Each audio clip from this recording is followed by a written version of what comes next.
రోటి పచ్చళ్ళంటే ఇష్టపడని వారు ఎవరు ఉండరు కదా! కానీ ఇప్పుడు రోట్లో నూరుకునే వీలు లేని వాళ్ళు ఈ విధంగా పచ్చడి చేస్తే కనుక అచ్చం రోట్లో నూరుకున్న పచ్చడి రుచే వస్తుంది. ఒకసారి ఈ విధంగా చేసి చూడండి. ఇక్కడ నేను సొరకాయతోటి పచ్చడి చేసి చూపిస్తున్నాను. సొరకాయకున్న పైన పెచ్చునేమి తీయకుండా శుభ్రంగా కడుక్కొని ఇలా సన్న సన్న ముక్కలుగా కోసుకొని పక్కన పెట్టుకోండి. చెప్పడం మర్చిపోయాను. వెల్కమ్ టు అవర్ ఛానల్ రకరకాల రుచులు.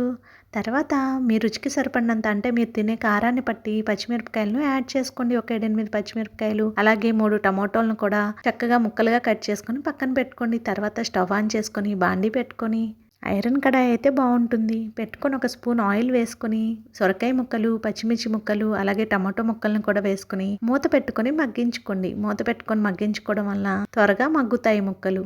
ఈ పచ్చడిలో మనము చింతపండు కూడా వాడము. చాలా బాగుంటుంది.